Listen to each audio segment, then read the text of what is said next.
listening to the Podcast Advertising Playbook, your resource to better understand and execute successful podcast ad campaigns.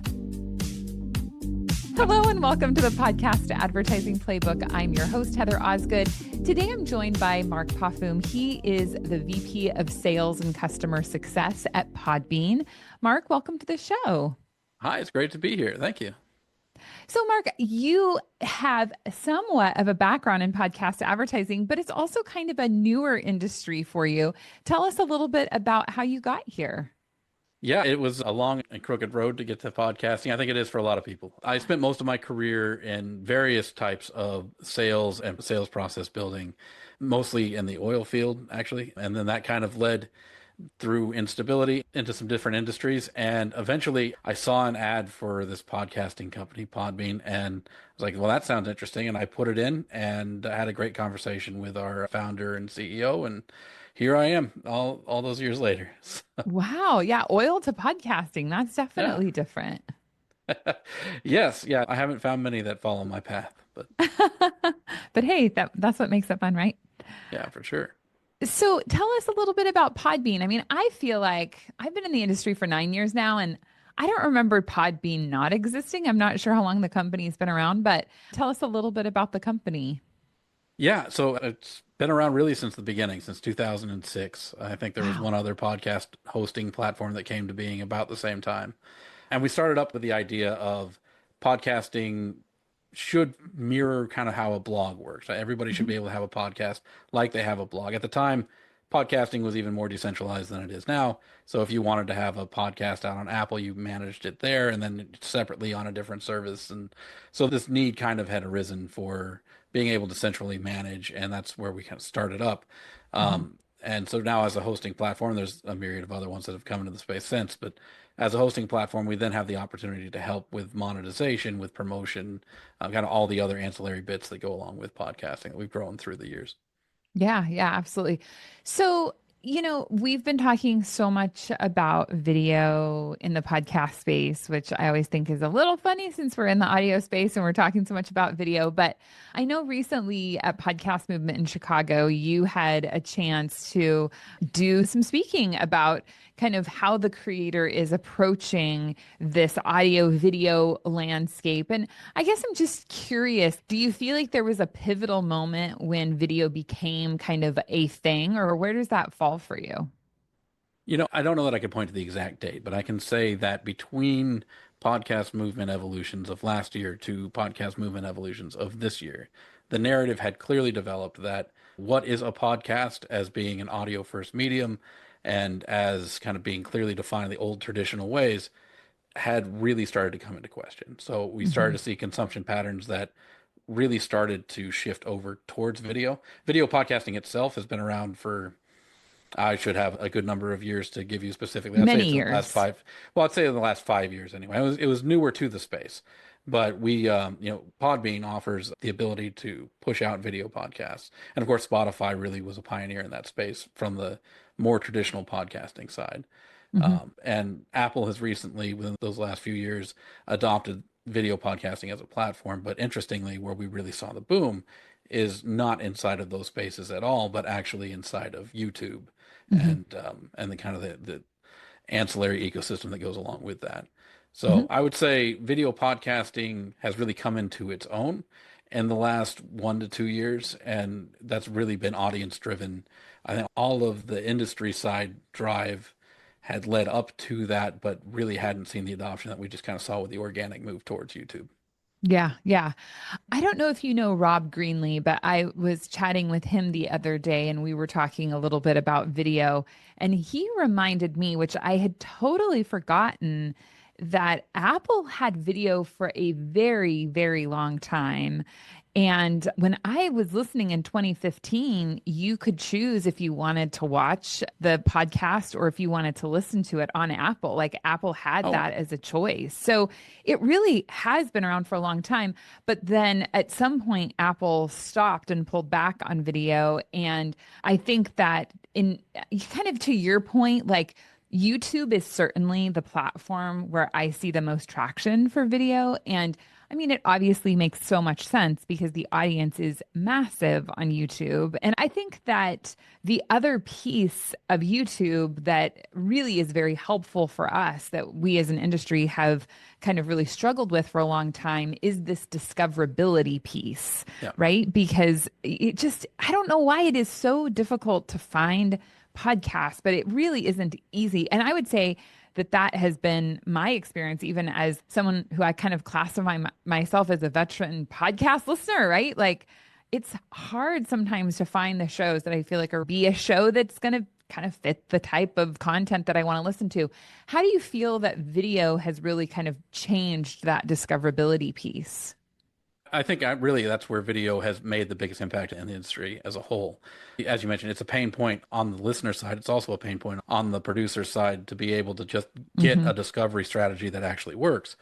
For a long time before the broad adoption of video, the almost exclusive way people were discovering podcasts was word of mouth. It was Hmm. very virally driven. And video brings with it, just from a technical and from a kind of market approach to market side, a whole different approach to discoverability that isn't available in more traditional podcasting or audio first podcasting. And so that's kind of driven, first of all, by just how I'm sorry, I've got some notes over here. I'm going to bring them over here so that I can look at them and not look like I'm looking away. No problem. Apologies. So, yeah, as far as discoverability goes, video brings with it a whole separate set of approach to market and technical options that allow for a better experience on both ends of the equation, Hmm. really. So it's kind of important to understand that video platforms, the ones that have taken off organically, so the YouTube kind of side of that equation, it's the way that YouTube monetizes is all on platform. It's all very centralized. It's all right there. And so they have incentives for session elongation. They have incentives to monetize on as many touch points as they possibly can. And it's all consumed right there. So there's actually less of a concern about which individual podcast you're consuming because they're getting the ad revenue either way, right? Hmm. Hmm. Um, on more traditional audio first podcasting, it is decentralized by nature. And so if you want to advertise on a specific podcast, you have to go to them directly or to their hosting platform, which we'll be happy to help you with. But we can only give you the shows that are on our platform. And because it is less specific audience driven and more specific to the show or at the host level, you don't have as much to go on Hmm. to build a suggestion engine to really create that conversion path for people to discover organically new content.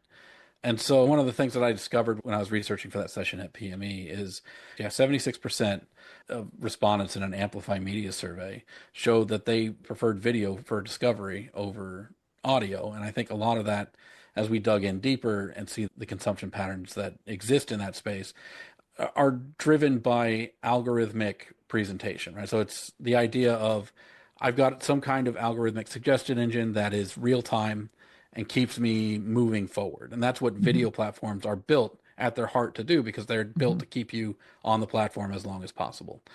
Audio platforms have specifically veered away from that, in large part because autoplay has been kind of a dirty word in the audio first podcasting industry, so that we can keep a reputation as we build as a new industry for advertisers and deal with some of the challenges that come with attribution in an audio first format. Point being, as a video platform, I'm much better, or a video platform like YouTube is much better positioned to just take all of the data points and automatically feed you the next podcast that it thinks you would enjoy. Hmm. Whereas the audio platforms don't really have that built into what they're doing. So somebody had pointed that out to me not that long ago, and I felt like it was kind of like both a duh and an aha moment that podcasts are not built with algorithms. And to be frank, I think it's really frustrating, right? I feel like if I watch Netflix, and I actually love Netflix because if I go to my profile in Netflix, what it is recommending to me is totally different than my husband's. And I always think it's so fascinating. And one of the things I've always wanted to do with Netflix is get like a handful of people and compare. You know, they always say like these are ranking like the top ranking shows and the top ranking movies. And I'm not entirely convinced that those are actually top ranking. I think that they just feed you the ones they think you want to watch. But I like to be fed things that I like. And it frustrates me that with podcasts that there isn't that algorithm that that we don't have a system that says, "Hey, if you really like this podcast, you're going to like this podcast too." And to your point, obviously video does that and YouTube does that exceptionally well, right? I mean, and the other thing I think is really important for us to look at is that video really is, and YouTube really is just social media. And so, in the same way that when you're on an Instagram or a TikTok, it's going to feed you what it thinks you want to see next, YouTube is feeding you what they think you want to see next as well. Why in the podcast industry we have opted not to do that, I find really kind of fascinating. And the only answer that I have to that, well, I have a few answers, but I guess the first would be that we are very segmented, and that if you're just a YouTube or if you're just an Instagram or you're just a TikTok, it's like you're consuming that type of content on that platform. And so I think it's really easy for them to build that in, but we have fragmentation between where people are listening to audio content. I had never heard anyone say that the reason we don't do that kind of, recommendation or use that algorithm is because we're trying to preserve maybe the integrity of the industry or trying to make a name for ourselves. That's a really interesting observation. Can you tell me more about that? Why do you think that not having an algorithm makes us more legitimate? Absolutely. So what I'll say is this is on the consumption side of things where we're Sure. talking about the algorithm. Like, so a satisfying recommendation engine is really what we're talking about here, I Yeah. think. And audio has some built-in disadvantages when it comes to attracting advertisers. And this was true in radio, I think, when I bought radio advertising for various companies. It was true then. It's true of audio digitally delivered as well. And the largest part of that is, am I able to track any kind of conversion for spend? Right? Do I know that my money is doing what I expected my money to do? And podcasting was such an organic growth, decentralized, wild west of an industry. Really, even when I joined 3 years ago, we were still talking about ourselves as the Wild West. And advertisers were just really starting to get in en masse into programmatic options and some of the more sophisticated ways that you can come into podcast advertising. But all of that money needs to show return for it. And proving Mhm. out return for that money had been a challenge for podcasting, near as I can tell, for long before I was here. And so being able to convince somebody to put their advertising spend into a podcast meant that I had to be able to say, you are reaching a certain number of ears. And those are real ears and not just a bunch of cell phones on a table in a third world country somewhere. It's got to be a real impression, and that has to be traceable back to some kind of action. And so the conservative approach to advertising that podcasting took, I really think came from the legitimizing ourselves as an industry to an already mature and ready to consume advertising industry that was used to doing business in a certain way. And because the distribution side of audio first podcasting is so decentralized, it's kind of at a marked disadvantage to the video side because on the consumption side, if I'm YouTube and I'm owned by Google, I know a lot about who's watching me. And I know a Absolutely. lot about what they do next. And so my ability to go prove out my worth and that your value is being returned to you for your marketing spend is night and day different from a video platform into an audio platform. And so just kind of going back into, since when I started in the industry, I recall an update to, I think it was Apple's iOS 17 upgrade, Mhm. where there was an automatic download that occurred on a device refresh. Like if you got a new device, it would download all of your episodes that came previously, if I remember that correctly, how that worked. But updated how that worked in the iOS 17 update, which was good. It's a more clear representation of what's actually happening from a listening side. But from an RSS feed, I can either know you downloaded it or you didn't. And frankly, download speeds are so fast that it's hard to know inside beyond that to any degree of detail. So what we found is when that update happened, huge impacts happened across the industry. For anybody who was advertiser revenue driven, their impressions all of a sudden went way, way down. More accurate, better for the advertising industry and us ultimately because we have a more reliable system now.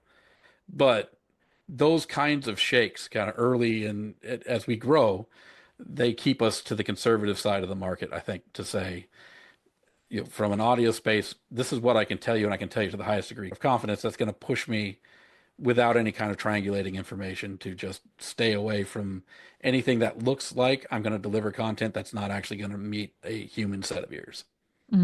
Yeah. Yeah. No, absolutely. I think that you're absolutely right. And I am thankful for YouTube and I'm thankful for video from the perspective that it really has helped discoverability. And I know that there's been studies done that have shown that people are discovering podcasts on YouTube. Maybe they consume them on YouTube and maybe they don't. Maybe they go to their audio app and consume them in their audio app. So I think it's kind of a 1-2 punch. One of the things I think is a little tricky is that there are certainly a lot of podcasters out there who maybe don't necessarily have the capacity to actually produce a video, right? I mean, we're recording in video, we post in video. We're not going to do a ton of editing to this, right? And there's obviously different types of content that are created out there. When podcasters are thinking about kind of going down that video rabbit hole or going in that direction and embracing the idea of video, what are your recommendations to them on how to kind of handle like even just the time management of doing that? So yeah, I would start by saying that it doesn't have to be a huge lift. Like, don't panic. It's not hard to get into video just at a base level, especially if what you're wanting to leverage is the discoverability aspect of it, which Mm-hmm. is really the highest return that you can get for your time right now is providing a discovery pipeline through video, in my opinion. To start out getting into video, I think first remember you can do it as organically as you and I are having the conversation right now over Zoom. We just have the cameras on. And now Mm-hmm. we've got a video podcast to put together. There's some great tools out on market, Descript, Adobe. You can Google them and find any number of places where you can very quickly splice together your video and audio just how you want it to be, and it's really not any longer than editing your audio file and you kind of de facto have a video file to go. If you've been audio first for a long time, you like being audio first, you just don't like the way you look, I don't know what's going to keep you off of camera. But if you don't want to be on camera, you don't want to take the more organic route. I haven't seen a lot of really strong research in this area, but I can anecdotally say that it doesn't seem to matter from a discovery standpoint. It doesn't seem to matter significantly what the video content is. There are lots of podcast videos that have completely unrelated video content, or it'll just be somebody playing a video game, or they'll have just part of the videogram with the transcript going across it in the waveform.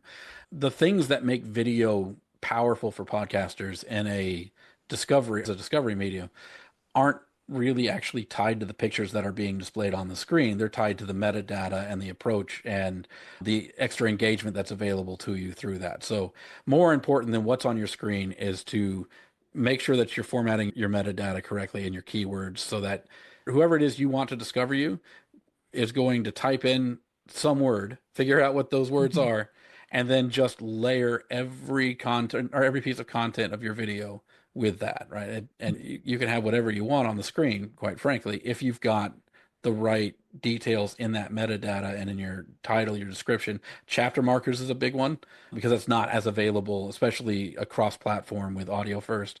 In video, chapter markers can have metadata associated with them. Mm-hmm. And so you can really leverage those deeper reaches for search. So more time really spent on how you put all the ancillary pieces together than worrying about what shows up on your screen. Obviously, the higher quality of a video you can put out there, the more likely it is that you'll grab people's attention and convert. But from a pure discovery perspective, you can get a lot of the advantages with almost minimal effort. Mhm. Yeah, yeah. That's really interesting. And it is good to say that if you're looking at it from a discoverability perspective, then the quality of the video maybe isn't as important because, as you said, if people can discover you, and I think it's obviously you're not going to put out bad content, right? Yeah. If they see a little bit of content that piques their interest, then they're likely to go over and listen to you in an audio format, which, yeah, I mean, I think that that's a kind of interesting idea. What kind of metrics do you think podcasters should be looking at if they're considering publishing on multiple different platforms like audio and video? So I think when you start getting into cross media kind of tracking, it's an area that's kind of young. There's not a lot of really good ways to do it. I think what we see most frequently work is the typical link in bio kind of go listen to us on or go subscribe to us on Apple. You can do the deep links, you can do all that kind of stuff to Mhm. track. But because it's going across platform, across media, it's very hard to know, am I taking video discovery and turning it into audio listeners? It's easier to know on platform, like on YouTube, am I getting return audience? Am I, kind of all the usual metrics for Hmm. reach and downloads and on any given individual platform. But knowing if your video pipeline is actually growing your audience, kind of cross ecosystem, tracking links are excellent. Website pixels are available. It's hit and miss, and you kind of have to have a third party website to track where people are. So that's maybe a little more nuanced and maybe a little more difficult, but Hmm. it's a way to do it. Ultimately, though, what you're looking for is you're looking for correlated lift. So, am I seeing with my video pipeline going up that I'm getting a larger audience on my other platforms? And then a really good indicator is followers and subscribers because those are going to be the people who found you and want to come back, right? So that's going to be both on your video platform. And then can you find a correlated lift on your audio first platforms as well? Hmm. Yeah, yeah, very interesting. I know that Dan Meisner at Bumper has created some really interesting software that will take downloads as well as Spotify streams and YouTube views to kind of come up with like a true audience size. And his platform is really fascinating for anybody who's interested in checking that out. It kind of takes away some of the duplication and it's interesting to look at, but it can be challenging. And I think that ultimately that subscriber number on YouTube is really probably the most important, right? If you're getting new subscribers, if you're getting views, then that means people are finding you, I would presume. Yeah, I think that's going to be your best leading indicator for sure. And then one of the problems with decentralized media in general is everything's going to be a little bit guesswork once you get off any For sure. individual platform. But there are absolutely tools out there that are doing their best to aggregate. I think there's been a call to the industry as a whole to do that better and in a more cohesive way to help bring our validity to advertisers or increase our validity to advertisers Mhm. and kind of offer a holistic offering there as well. So Yeah. I expect Yeah, that to grow. I'm interested to understand better like how does it work for Podbean to publish video content as well? I feel like when YouTube almost feels like they dipped their toes in the water and it was like you could create like a YouTube podcast channel that was just audio that was interesting, but now it definitely feels more like people are actually in the space. So, how is Podbean pushing out video content? Is it going directly to YouTube or you still have to post it there? How does that work? So we have tried to keep up with the demand of just how people want to get to YouTube from the publisher side. And we actually have three ways to interact with YouTube now as a result. One was the legacy way, which was before they came out with the RSS ingestion kind of YouTube podcasts, is when they sunsetted Google Podcasts and moved over. Before that, everything was done by API. And it was a very Mm. strict, there was a very simple API call to just send your content when you publish an episode over to YouTube for publishing on your playlist. That still exists for us as long as Google will continue to service that API. We're happy to keep doing it that way. It's one of our preferred ways. Most of our users use that, and it's in the social share part of what we do because it's kind of built as that. But you're putting full episodes over onto YouTube that way because it's been legacy and because it's very simple. Our users prefer that method, I think, vastly over the other two. But there are two other methods that can make sense for your strategy. One is the RSS ingestion that YouTube launched a Mhm. year ago. Mm. It works like going to any other podcast hosting or the podcast distribution platform with a video RSS feed, except that it rehosts what you're doing. And so if you are working in a space where you're going audio to video, it gets a little bit more difficult. With the Mhm. API, we can create you a videogram, just pushes it out. You don't even have to worry about it. So even if you're audio first, if you want to get into video, it's very simple, right? Just say publish to YouTube. The API takes care of everything else. And it's not a fun video, but it's in video format and it's there, right? So RSS, you're going to actually deal with video. It has to be video to get that done. And because it's rehosted, if you make changes on the back end to your back catalog for any reason, if you're doing anything else, YouTube won't reflect any of that. It's going to download it once and then hold it at YouTube Oh, interesting. and then distribute from there. That's presented some challenges in the way that they've set up how that works. The third way, and this is probably our fastest growing way right now, this has been interesting. We've set up kind of a reverse API to where you can set up your podcast playlist in, or your podcast playlist in YouTube.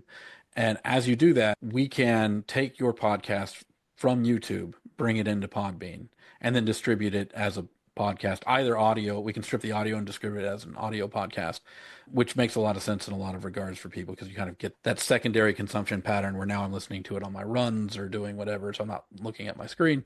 So that's made a lot of sense for people. We can also just distribute it as video to the platforms that'll distribute video podcasts as well. So what we try to do is make a single touch workflow. Right? So Yeah. either I'm publishing in Podbean and pushing to YouTube and I don't have to do a whole lot, or I'm publishing in YouTube and coming to Podbean.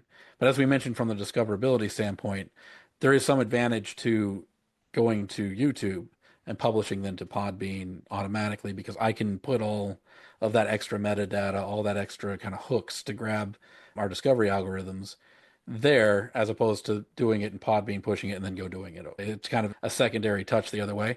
And I think that's why we've been seeing it grow because it's a nice streamlined way to just put out your content and then kind of, Ron Popeil style, set it and forget it. Right, right. No, I think that's really interesting. Now, if somebody is pushing from Podbean into YouTube and you're using that API, are you able to look at consumption data then in Podbean? No, so the consumption data has never been available via API. We would love it to be. I think the industry as a whole wants to be able to see universal consumption data. Sure. And the more standardized we could make that, the better we would all win, right? Advertisers would win, the hosts would win, video platforms would win. But it takes a lot of coordination. I understand that. As Mhm. it sits right now, the short answer is no, that no consumption data are available via API coming back this way from any video platform that I'm aware of. Right. Okay. That's what I thought, but I just wanted to double check because I mean, when you said the bit about you hosting it as opposed to YouTube hosting it, I thought maybe there might be a difference there, which would have been pretty interesting if you could. But yeah, I didn't think Yeah. that that was an option. What do you think are some mistakes that content creators make when they're kind of looking at this video, audio, and like kind of maybe taking that first stab at trying to get it coordinated and set up? So I think not starting where you are, right? I mean, waiting for when I get my good camera or some other thing to come along. It's really the kind of thing you can take action on with no real change to your start, right? There are tools Mhm. out there that make it so that you can just get going. So while you may have grand visions for where you're going to go in video, start where you are. I hear a lot of people talking about their future plans for video. I'm like, okay, that's great, but why aren't you doing it now? The kind of flip side of that coin is overcomplicating. Maybe you got your fancy camera and you've got a studio and all that kind of thing. Is what you're putting in time and money and effort wise returning value at the same rate? It's really easy to go spend a lot of money to build yourself a nice video studio, and that has a place and that has a value. Is that place and value with your podcast? I often see mismatches there. It still feels cool. I'd love to be in a cool and sit in front of my dusty bookshelf, right? Like I'd be all about it. But from a strict return standpoint, I'm on my laptop camera, which hopefully has high enough res for this, and an Amazon microphone. I'm a bad podcaster in that regard too. I should have a Shure sitting here, I think. And then the last one that I see is going video without strategy. So failure to build a pipeline.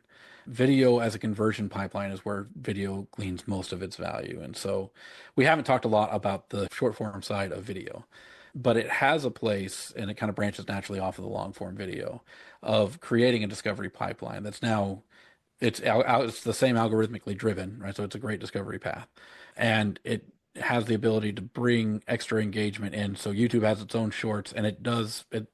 I don't work at YouTube, so I can't tell you for sure, but most indications are that cross-format conversion, shorts to long form, do seem to boost content. Mhm. So being able to run a strategy that says, I'm going to put my central show out and it's going to have all the optimizations we talked about, but then I'm going to take clips that are going to be optimized to drive people to the longer form content. That I think if you're just putting out content that happens to be in video, you're not going to see a lot, right? You have to be intentional about what you're doing. You got to build a pipeline and understand what those steps mean. On the short side of things, it is going to be more content driven. That is going to give them just enough to make them want to see the episode, right? You're really trying to convert people into your long form content, either on YouTube or if you can get them out to a podcast app, great. But honestly, that conversion path usually doesn't go that straight. It's more if I'm viewing something, I'm going to continue viewing something as opposed to start listening to something. So, Mhm. anyway. Yeah. Yeah. Very interesting. Kind of wrapping us up, what's some advice that you might give content creators? Start small, get creative. Hmm. There will be more research in this space. I am sure that there are people funding lots of research in it right now, but as it exists, there is no really just central winning strategy. A lot of it's iterative, and a lot of it is figure out what worked, double down on that, get rid of the stuff that didn't work, right? So you don't Hmm. have to go in with any specific idea of how your video is going to look or even exactly how you're going to build your pipeline. You can play around with it a little bit. Do it on a small enough form that you can adjust it easily and iterate often so that you can kind of optimize it.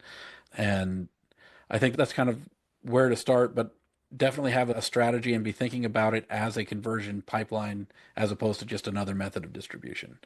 Yeah. I think viewed from that perspective, video makes a lot more sense and its return becomes a lot more clear. Otherwise, you're just pounding away trying to edit videos and for what? Right? Yeah. It's you don't see that return. Focus on YouTube. Like I said, we have a few Yeah. ways of interacting with YouTube, and there's a reason for that. Right. There are other video platforms out there, but I would put the vast majority of my time and attention into my YouTube strategy. And then whatever branches off of there, great. But that's where a large part of your discovery is going to happen from this perspective. Yeah. And then that last piece is just tie in your social strategy to make sure that you're matching. If you have an existing social media strategy, evaluate it to make sure that you're matching it to that kind of pipeline view of your video content and that it's all in support of driving people down that pipeline to longer engagement with your videos. At the end of the day, the longer people engage with your content on YouTube, the more discoverable you will be. So keep that in mind as you're building every strategy around it. I think you're starting in a good place. Yeah, absolutely. Well, Mark, thank you so much for being on the show today. If people want to connect with you, where's a good place for them to find you? Oh, you can just email me at markp, at podbean.com. I'm happy to answer any questions and talk with anybody about really anything, but definitely help with advertising or anything we can help with hosting, distribution, or promotion needs. Awesome. Well, thanks for being on the show. All right, thank you. Thank you for listening. I hope that you have enjoyed this episode. If you haven't checked out my YouTube channel, make sure you head on over and check out all of our videos there. Thank you for watching and listening, and we will catch you again next time. Thank you for listening to the Podcast Advertising Playbook, your source to a better understanding of the podcast advertising industry.